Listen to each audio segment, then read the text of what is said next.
Hi everyone. So today is a story time and I'm going to talk to you about one of my real estate properties and what is the story, how I got scammed and what kind of things we had to do in order to get out of it.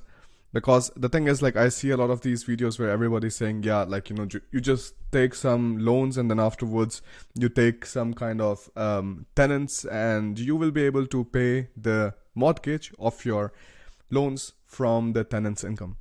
But things can go horribly wrong in different kind of ways, which is something that not many people talk about.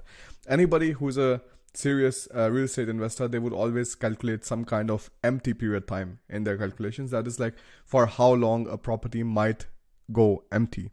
But then there are also cases which you might get very, very unlucky with. And for example, for me, the story was like, I always hated real estate. I always hated real estate because I was like, this is so unnecessary. You have something, you have to take care of it. You have to constantly be in touch, blah, blah, all of this nonsense.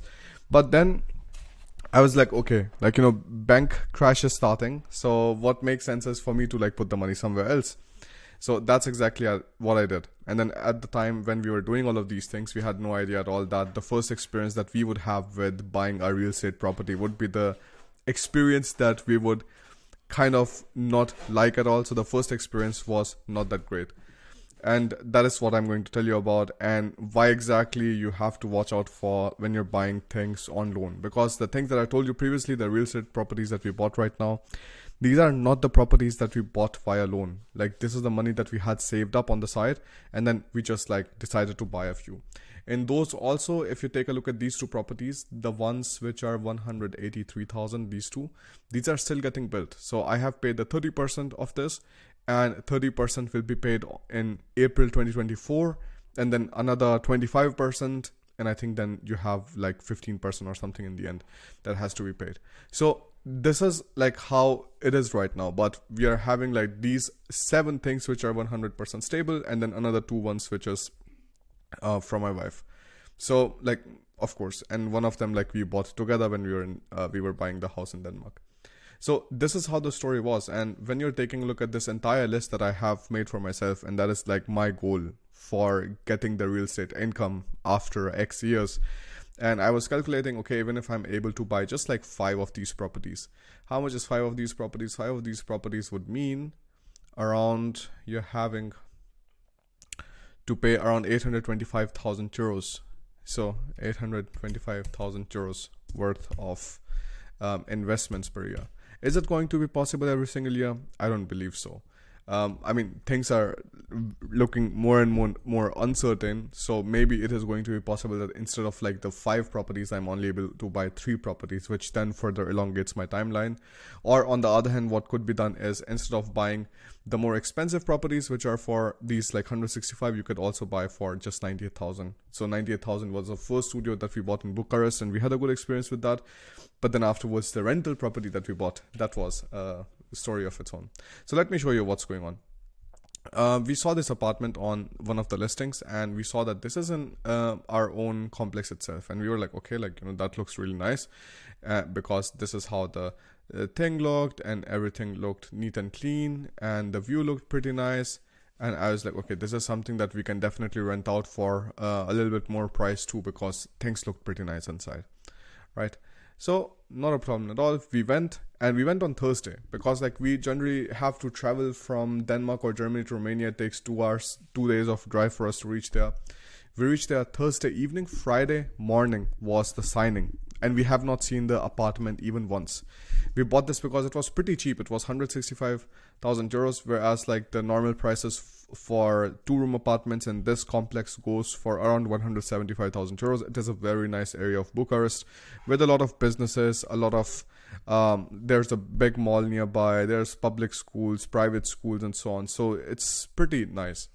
And that's why you're like, okay, like, we are not going to find a deal like this before. And the real estate agent who were with us, she also did not tell us about any of the funny things that were happening in the apartment.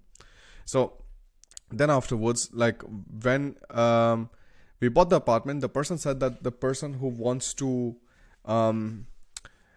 who is selling the apartment, her divorced husband wants to stay there for like as a tenant. And we were like, okay, like fine. And they were suggesting 700 euros. We were like, no, not 700, 750 euros. And they were like, yeah, okay, fine. And this was kind of like an additional bonus of like, us buying this thing, because like we are going to get the tenant anyways. And that's why we're like, this absolutely is perfect, because we don't have to like even do any kind of renovations whatsoever. But then as soon as the purchase went through, so this guy stayed for a few days. This guy stayed, we bought on 28th April, and he stayed in the apartment till 3rd May. Or yeah, 3rd or 4th May, something like that. And no, I think 3rd May. And on 3rd May, he just like packed his bag and he left. He already signed the lease and everything, and he's a lawyer, and he has his own company. So funny thing, and I was like, like that sounds really stupid. Like that's why we kind of got a good feeling in the first. We were like, okay, like he's a lawyer, so he must not be doing any illegal shit. But unfortunately, like in Bucharest, I told you, like when you come across wrong people, like this could really turn out very bad. And that's why I say, when you're going to Romania, when you're going to Bucharest whatsoever, it's very nice to have a good circle of your own. And that's why, for example, I'm also having like this plan, like when we have more people who are like living in Romania or like have their companies based in Romania, I can also make a Facebook group so that we can all be in touch, and like we have all of our good people that we can like pitch in together. So far I'm super happy with my accountant and my lawyer, so that's like pretty nice. Those are the two main things that you need when you're like doing anything in a country.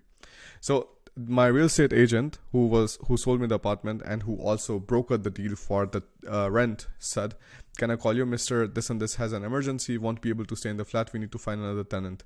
And I was like, that doesn't sound good. How will we able to find a tenant now for an apartment with a broken ceiling? Don't worry, we will I'm here. This sounds planned to me, to be honest. I'm also in shock. Like he could have told us from beginning to find someone else. Yeah, and I wrote like, I have a really bad feeling right now. And this was us when we are going to buy 2 other apartments in another place. Like just at 3 we were having this appointment, and like we are sitting at the restaurant, and like we are like reading these messages, and I'm like, I'm having such a bad mood. I'm like, holy shit, like what am I going to do now? Because of course, like we invested a lot of money right now. That means like our personal savings, whatever money I had in my dividends, so like the money that I took out as dividends, things like that, everything I had in my private accounts, in my business accounts, like that is something that I already invested. So this means like after this stage, I would not have a lot of money in case things go wrong, which is something which does not make me feel very comfortable. But it was like, so at this stage you can say that there are phases of you having money and you being broke, because every single time you make a major investment, you're kind of broke for a few months again. So this is our stage at the moment, and we are reading a message like this, and I'm like, okay, this is not nice. This is absolutely bad. What do I mean about a broken ceiling? So it wasn't like broken. It's a newly built building. It's finished in 2020, but the drywall, if you were doing anything with the construction industry, you know that you generally have bricks, and then afterwards you put insulation, and then you put a drywall on top. So that's what was happening. So here I show you in the corner, for example, if you see up top, there are these like cracks in the drywall up top. So I spoke to my wife's stepfather, and he's a painter and he does all these things, and I was like, what's the problem here? And he said like, this is not really a big deal. Most probably they did not put a mesh which is supposed to be put in order for you to like put the plaster afterwards. So I said, okay, like that does not sound that bad. So then I saw more. There were like more gaps here. Then afterwards another crack here at the door. Then there were some black spots here right at the kitchen counter. All of these things which we did not see on Thursday, because the guy was living in the apartment. He's living, he opens the door and he wants us to take a look. Now we are not going to like, pull things aside, pull the curtains aside, and like push the sofa away in order to understand what kind of damages are there, because it was just awkward and we were naive. So then like we saw more cracks here, you see like in the thing, all of these are in the drywall. And then afterwards I was like, okay, this is really, really bad. What happened afterwards was like 165,000 euros we put inside this with parking. But then I had to put 4,000 euros on top, which was not nice. I know that this is also a price I paid more if I could have found somebody who only spoke Romanian, because I found a company which speaks good English and they were pretty professional. So maybe if I would have just gotten somebody who's Romanian, I would have been able to do it in 2,000 euros. But these people are then expensive. I had to pay 4,000 euros, but the benefit was I was not there at all. I was not in Bucharest to do anything. I was not there to check. I was not there to have this headache of like what to organize, when to organize, buy the material, things like that. Absolutely nothing. Everything happened remotely. I told them, hey, this and this is the problem. I've got a really good real estate agent, other than this lady who sold me this apartment, so who showed me everything. And there were like many things wrong going on in the apartment. For example, there was, if you see this thing right here, like this dishwasher, the bottom socket, this socket, I don't know what you call it, like this bottom gray thing, this was cut in such a weird way that when you open this dishwasher thing, all of a sudden it would just like pop and it would just come out completely. And I was like, how am I going to be able to do anything with this?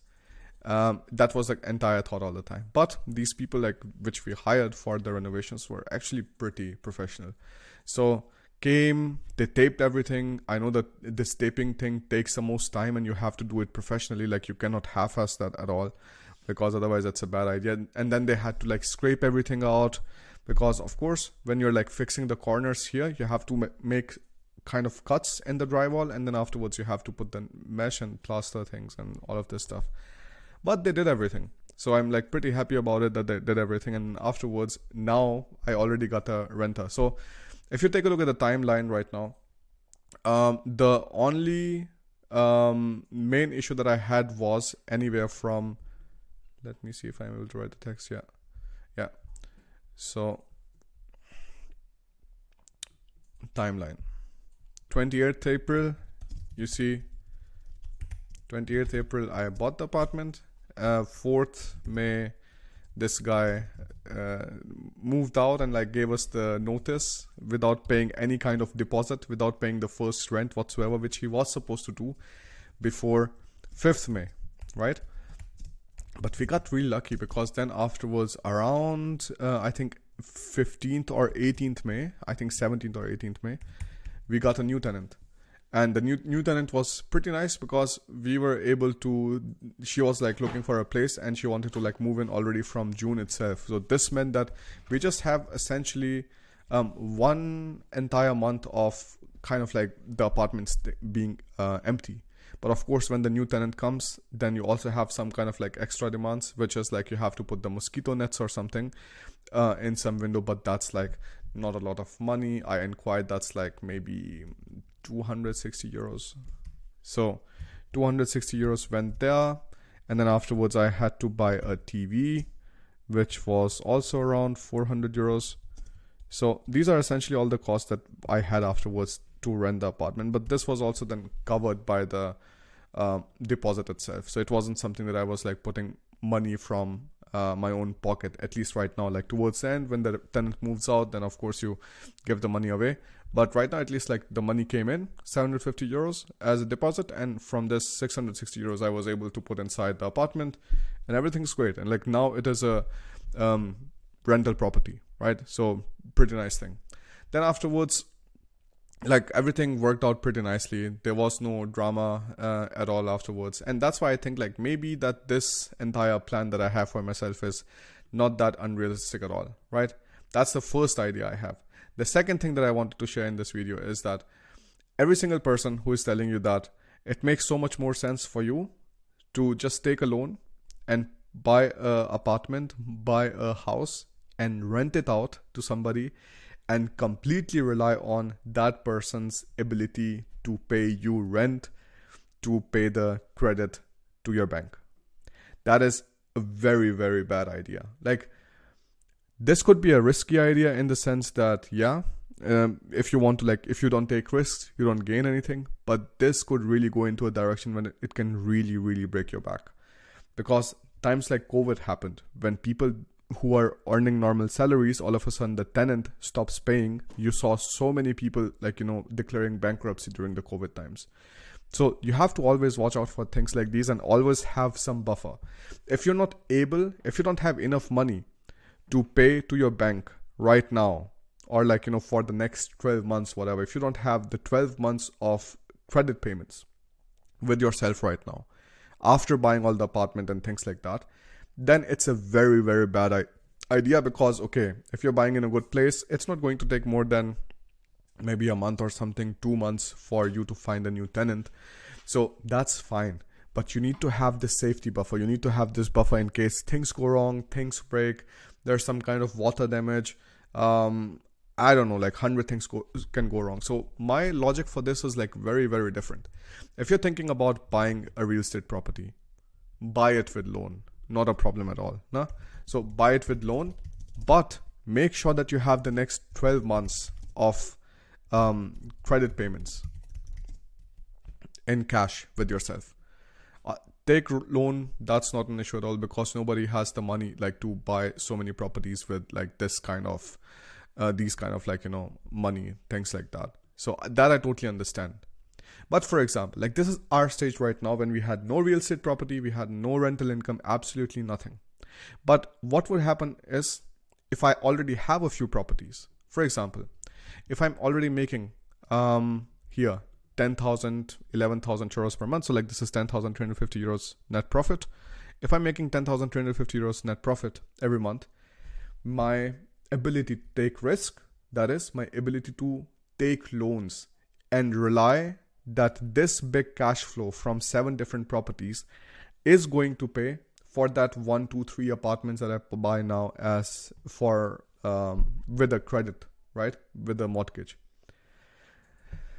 That is something which I would feel a lot more comfortable doing, because if I'm just having 2,000 euros per month of cash flow, right? Like 2,000 euros per month of, let's say, income, right? And then from that, I have maybe 500 euros or something income left to the side. And I say that I'm going to get another 850 euros from there. The mortgage payment is, I don't know, 900 euros or something. And I will be fine because I'll be able to pay it from my saved money and from the rent that I'm receiving, which is generally a bad idea, because you should be able to take the entire money for the credit payment directly from your tenant. If you're not able to do that, then you have to look for another property. But in case that happens and all of a sudden the tenant stops paying you, till the time you hire lawyers, till the time you hire, like get the police involved, you get all of these things done and you make the tenant move out, it could take sometimes 2 months for you to do all of this process. That means you're not, first of all, you're having more expenses with your lawyers, you're having more expenses with your debt collection agency, whatever, and you are not getting paid anything at all from this person. And you're not also having the opportunity of getting somebody new inside. Most probably, if the tenant is really bitter, they're also going to damage your furniture, they're going to damage your sofa, whatever. Until the time you're able to get the money from them for those things and the lawyer fees and everything, that can really pile up. This is the reason why I really believe when you're like making these kind of investments, I know there are people who say like better things on YouTube. That is like they ask you to take crazy amount of risk, things like that, buy everything only with credit and all, and so on. I think if you really have to see how much of the apartment can you buy and how much like factor of safety you have to put inside in order to make sure that this does not blow up in your face. So that's something that I wanted to share, because things can go horribly bad. For example, the story that you have seen with us right now. But I'm also happy because from September, I would be able to also rent my studio, which is going up for 600 euros. Then afterwards, 750 euros, we have this one already. 900 euros will come more already from August. Because August, like we will be able to furnish these 2 new apartments and things like that. So you see the total rent right now is 3,150 euros. Now, if this is also like more conservative, if I'm able to like also rent the Airbnb out, and this Airbnb is actually very, very famous Airbnb in Romania, and there are a lot of like influencers, music production happening there, shoots happening there, things like that. So I'm like very positive that we would be able to like make some kind of like decent sales there too. So we would be getting around like 5,000 euros of rental income just from the properties I have. And then afterwards we have the property in Denmark, which is another 1,050. So around 6,000 euros per month of rental income. And when these 3 properties are built in December 2024, most probably it will go up to 2025, then the rental income would be 10,350, right? So this is actually something that I'm really looking forward to, because when I'm having like 10,000 euros of extra income coming up every single month, then I can also say that, all right, it does not matter to me. I can also take a loan. I can take a loan for 3 or 4 or 5 more apartments, and I can start paying for that loan from these rental properties. And that's fine for me, like as long as then I'm still having like not 10,000 but 5,000 euros of profit, and the other 5,000 euros I'm able to put in buying new rental properties, and I see that that is stable, and then like buying more and so on. That is of course something that can work out really well. So these are the plans. Let's hope how much of that works out. Let me see. And if you take a look at Germany, like the story with Germany, I find a little bit horrible, because I was taking a look at all of these like real estate advertisements. So it looks like they still get sold very, very fast, because I was like, how does it work? I was taking a look at this one, for example. It says, langfristig gute Kapitalanlage, keine Käuferquotage. That means like there's no like this buying commission there. And then they give you all of the details. Generally, they also, if it's a rental property, they will also always mention how much rental are you getting from that. So this is, you're making gold. So then the net profit of like 7,000 euros per year. But of course, they do not like mention that you also have to put inside Wohngeld. You also have repair costs. There are also like much higher obligations for somebody who is renting things out in Germany versus in Romania. So that means if you're having this much money inside, and again, this does not even include the notary costs, things like that, which always pile up, and you're having like other things, you will be getting just a 2.6% interest, a 2.6% yield. Whereas in Romania right now, I'm getting anywhere from 6% to 10% yield, which is 100 times better. Right, so like you have 6%, 5.17%, which is the lowest, because this is the apartment I'm talking about that we bought, like with all of the repairs and things like that. But also, like if we are able to then increase it the next year for just 800 euros more, then it all of a sudden becomes 5.5%. So I'm not so worried about this. Like even if you do 770, no, not 770. So these things are not dramatic, and over the years you will be able to like adjust the rental too. That's not an issue. Every single time a tenant leaves, that's an opportunity for you to like do some nice things, raise the price, and like, you know, put it up. So that's why I'm like not so heavy on buying things in Germany, and that's why like everybody who's like, oh yeah, like, you know, I bought apartments, rental units in Germany and stuff like that. I don't feel jealous or anything, because I know that you are essentially having a lot more issues, and the yield that you're getting is essentially like not that great. Is it a good idea still? I still believe it's a good idea, because you'll still be building something for your old age retirement. But I'm just saying, like, if you have the flexibility, if you have the freedom, then I would just like take a look at other European countries too. I'm also thinking of looking in Croatia. That would be very interesting to have some Airbnb there, or to have something in Turkey. Turkey, not so much. Like, I'm not sure about the political situations there, but definitely like Croatia is something that I might be interested in later on. And from here, if I take a look at that, okay, like a decent percentage, let's say around 20%, 18% or something is done of the acquisitions that I want to make. My goal is to have 30 apartments. And right now we have at least like these 8-9 properties, and that is already not bad. That was all the video for today. If you have any kind of questions whatsoever, please let me know. Because, so last adding thing here. So the idea was, again, here, look at this. If we are having all these properties, you're having a monthly income of 24,550 euros, and that is your net profit. This is the like removing the property management cost, things like that, if you have an Airbnb. And then you're having almost 300,000 euros per year of rental income. That's not bad. Like, you can live from that easily in most of the countries in your retirement, things like that. So that's what we are working towards. Thank you so much for watching this video. If you want to have a one-on-one consultation, the link for that is in the description below. And yeah, let me know if you have any questions. Bye.